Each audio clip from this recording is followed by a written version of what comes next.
What's up everybody? Welcome back to the channel and welcome to my workshop. In today's video, we're going to be taking a deep dive into my long-term riding helmet, the very popular Icon Airflight.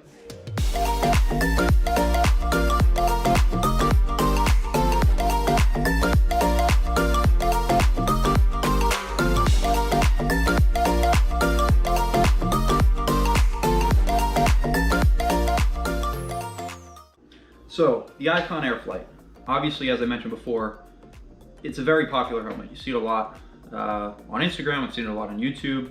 I would say the reason being is its, I guess, striking appearance comparative to your typical motorcycle helmet. And I would say that's because of this visor. So you've got this full length visor on this helmet that really sets it apart from, I would say, the rest of the market. A lot of the other helmets that are popular, even Rorock, which is clearly, I would say, a competitor of the Airflight for, different looks in the motorcycle helmet market. So today I just want to go over briefly the main features of this helmet and also my opinion. I've owned this helmet for 2 years. I've ridden with it every day for 2 years. It's my only helmet actually. So this is the Rubitone black version. It's like a matte black rubberized finish in a way that came with this clear visor. Every Airflight, well, most every Airflight comes with a clear visor.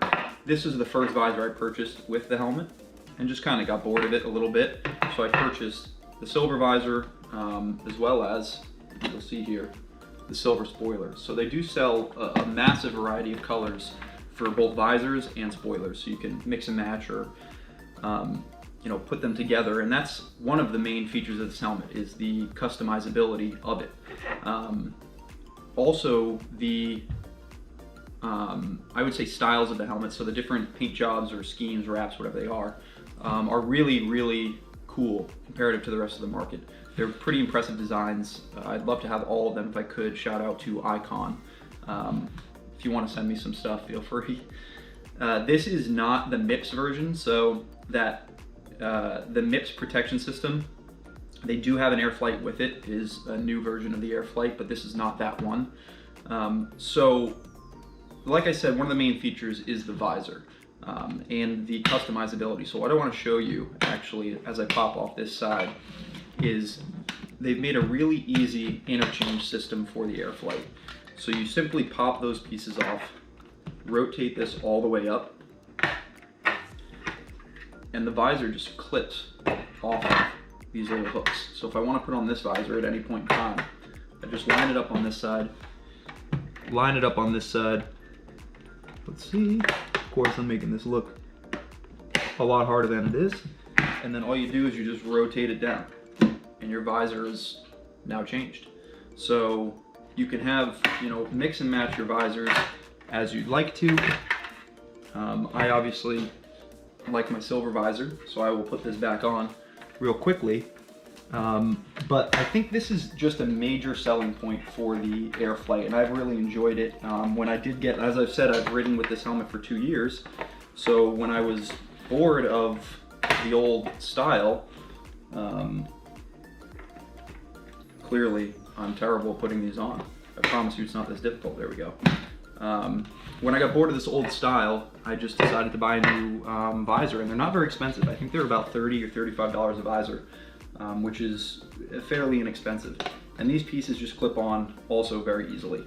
You line them up with the 2 holes, just like this. Grommets, click them into place. This is the helmet that I also record with. As you can see, I have my GoPro mount on it, as well as the mic for my GoPro. And everything is tucked away in this helmet. You'll notice as well, I have the Sena SMH10 and the battery pack actually underneath here, which I love as a solution, not having it on the back. While we're back here, I'll mention that it is DOT rated as well as ECE R2205. But back to the helmet setup. This helmet has completely removable padding. So this little windscreen here, I'll pull off so you can see in there.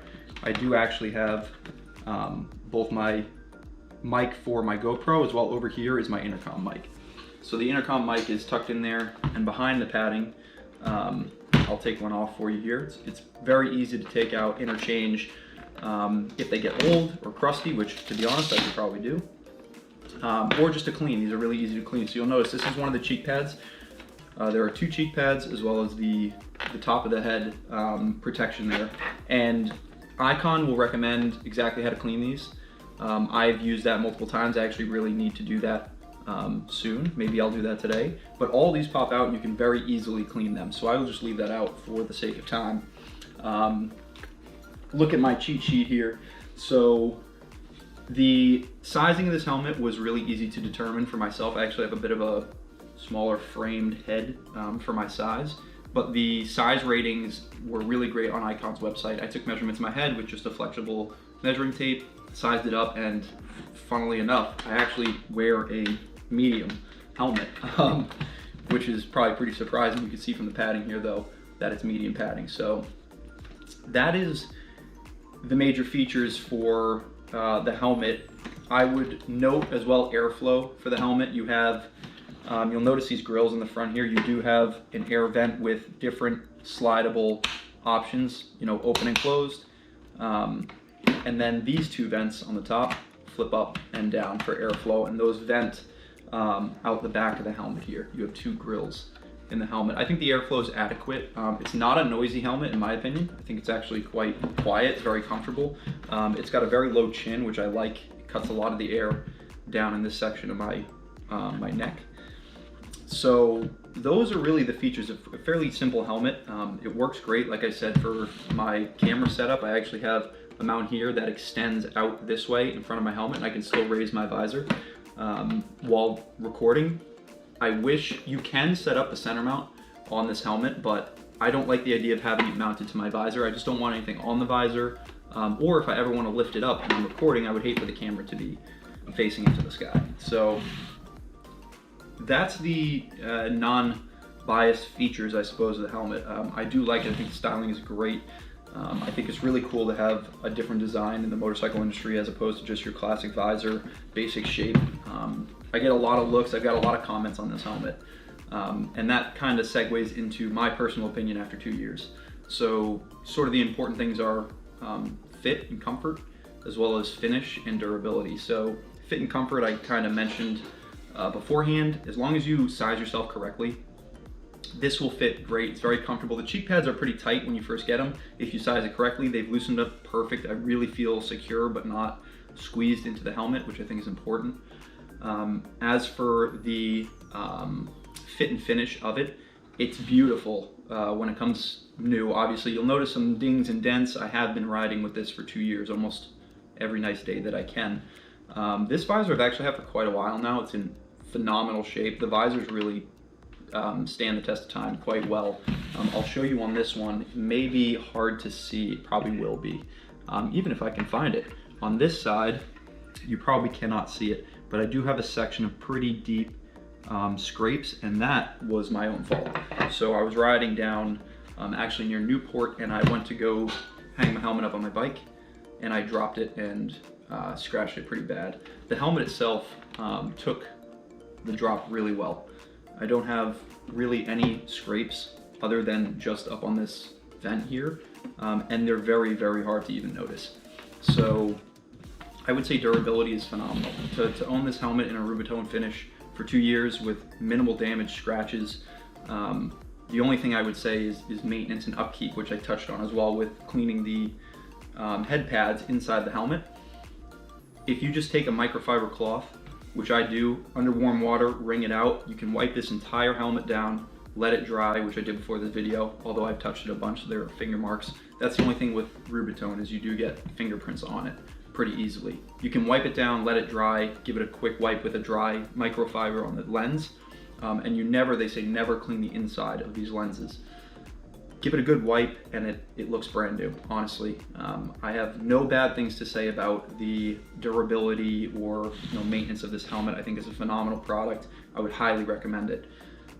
So thanks for tuning in to my first gear review of my Icon Airflight. I'd love to do some more in the future, so if you can leave a comment down below on what of my gear you might want to see a review on. Leave a like, I'd appreciate it. Interact with the video, and if you can, subscribe, and we'll catch you on the next one.